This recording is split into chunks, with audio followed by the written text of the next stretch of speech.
Hi guys, आज मैं explain करूंगी new Korean drama duty after school part 1 के सेकंड एपिसोड को।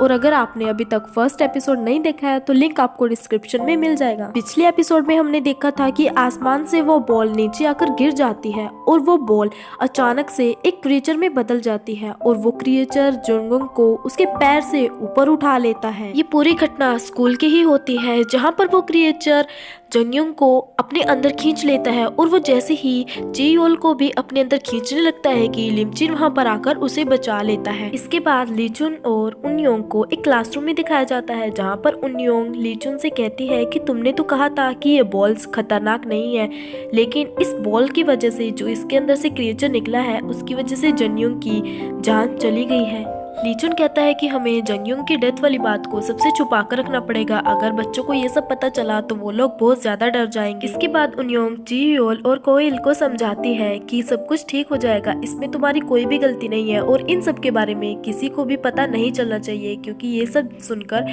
सब बहुत ज्यादा डर जाएंगे। उनयोंग कहती है कि अगर कोई जंगयुंग के बारे में पूछे तो सबको बता देना कि उसे चोट लगी थी और वो अपने घर वापस जा चुका है। इसके बाद लीचुन को दिखाया जाता है जो कि एक रूम में अकेला बैठ के एक फ्लैशबैक को याद कर रहा होता है। ये वही फ्लैशबैक सीन होता है जहाँ पर इनके कमांडर ने उस गोले को आग लगाने के बारे में बोला था और आग लगाने के बाद उस गोले के अंदर से बहुत से क्रीचर आ गए थे और मिलिट्री के बहुत से लोगों को उन्होंने मार दिया। इसके बाद लीचुन ग्राउंड में सभी बच्चों को ट्रेनिंग दे रहे हैं, वहाँ पर इन को हथियार दिए हुए हैं और अभी किसी को भी गोली चलाने का कोई अधिकार नहीं दिया गया है। और साथ साथ बच्चे अपने पेरेंट्स के लिए वीडियोस भी बनाते हैं और अब इन सभी बच्चों का ये डेली रूटीन बन चुका था कि वो सभी ग्राउंड में आते हैं और ट्रेनिंग करते हैं। नेक्स्ट सीन में हमें दिखाया जाता है कि जियोल रात में एक सपना देखता है। इस सपने में वो क्रीचर को देखता है और बहुत ज्यादा डर जाता है। डर को वो उठ जाता है और रूम से बाहर चला जाता है। इसके बाद वो एक क्लासरूम में जाता है जहाँ पर एक लड़की होती है, वो ब्लैक बोर्ड की तरफ ही देख रही थी। इस लड़की का नाम नारा होता है। जियोल पूछता है कि तुम इतनी रात में यहाँ क्या कर रही हो, तब नारा बताती है कि उसकी नाइट की शिफ्ट है, इस वजह से वो यहाँ पर है। जहाँ पर नारा पूछती है कि जंगयुंग को कितनी चोट लगी थी, जिस पर जियोल बताता है कि उसे कम ही चोट लगी थी, इस वजह से वो अपने घर जा चुका है। इसके बाद नारा यहाँ से चली जाती है। जियोल ब्लैक बोर्ड पे लिखे हुए जंगयुंग नाम को देखकर रोने लगता है। अगला सीन क्लासरूम का दिखाया जाता है जहाँ पर लीचन सभी बच्चों को बोलता है कि अभी तुम्हें अपनी गन बहुत ही कम टाइम में रिलोड करना आना चाहिए, इसलिए तुम अभी अपनी गन सबसे कम टाइम में रिलोड करके दिखाओगे। एजोल अपनी गन को रिलोड नहीं कर पा रही थी, वो बहुत ही स्लो काम कर रही थी, जिस पर लीचन उसको बार बार गन रिलोड करने के लिए कहता है। सभी बच्चे बहुत ज्यादा परेशान हो जाते हैं और सभी को भूख भी लगने लगती है। लीचन सभी बच्चों को बताता है कि अगर तुम साथ में रहोगे, साथ में काम करोगे तो तुम तभी बच पाओगे, अदरवाइज तुम सब मर जाओगे। जब तक तुम्हारी टीम का आखिरी इंसान भी जीत नहीं जाता तब तक तुम्हें उसका साथ देना चाहिए। बहुत टाइम के बाद सभी बच्चे खाना खाने के लिए चले जाते हैं जहाँ पर बोरा एसोल को बहुत डांटती है कि तुम्हारी वजह से हमें ये खाना खाना पड़ रहा है। एसोल के बचाव के लिए एक लड़का वहाँ पर आता है। बोरा उससे पूछती है कि क्या तुम इसके बॉयफ्रेंड हो, तो वो लड़का हाँ भर देता है, जिसके बाद बोरा वहाँ से चली जाती है। अब उस गोले को दिखाया जाता है जो कि स्कूल के बाहर गिरा हुआ था, उसके चारों तरफ एक शील्ड बना दी जाती है ताकि वो किसी को कोई नुकसान न पहुंचा सके। इसके बाद लिचुअल सभी बच्चों को ट्रेनिंग करने के लिए अपने साथ लेकर जाता है। रास्ते में जाते हुए उन्हें शॉप में, सड़क पे कोई भी दिखाई नहीं देता, जिसकी वजह से बच्चे आपस में बातें करने लगते हैं। और रास्ते में एक सड़क के पास उन्हें बड़ा सा गड्ढा भी दिखाई देता है जिसके अंदर वही बॉल होती है। इसके बाद वो लोग अपनी ट्रेनिंग वाली जगह पर पहुंच जाते हैं। इसके बाद यहाँ पहुंचकर सभी बच्चे गोली चलाते हैं।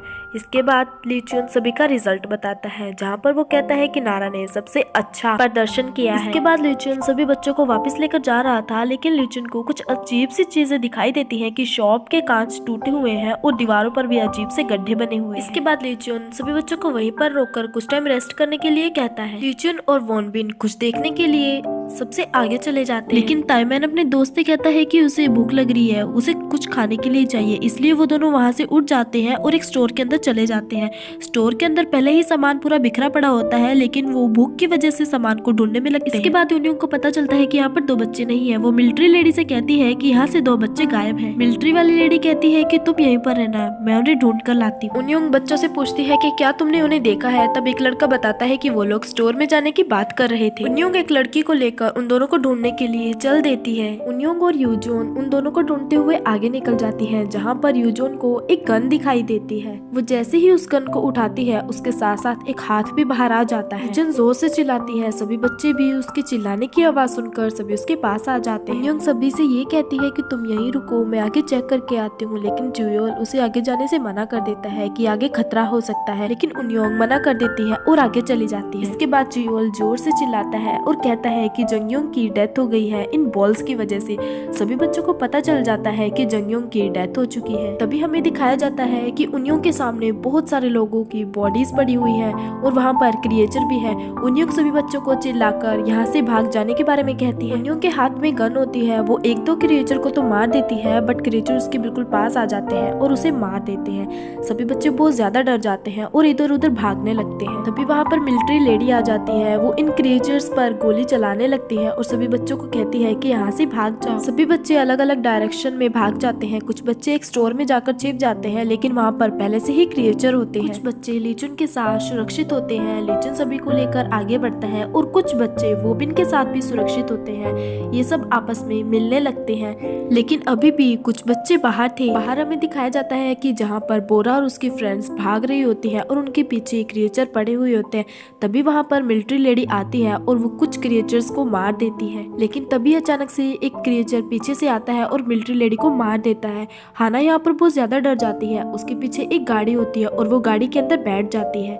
उसकी दोनों फ्रेंड्स बाहर से चिल्ला रही होती हैं। उसकी दोनों फ्रेंड्स वहाँ से भागते हुए एक इमरजेंसी टैंक के अंदर चली जाती है, लेकिन ये इमरजेंसी टैंक बीप करने लगता है, जिसकी वजह से सभी क्रिएचर्स इसके पास आ जाते हैं और इसके ऊपर जोर जोर से हमला करने लगते हैं और इसका कांच भी टूटने वाला होता ही है। इसके साथ ही ये एपिसोड यहीं पर खत्म हो जाता है। और अगर आपको हमारा ये एक्सप्लेनेशन अच्छा लगा हो तो प्लीज हमारी वीडियो को लाइक कीजिए और चैनल को सब्सक्राइब कीजिए। Thank you.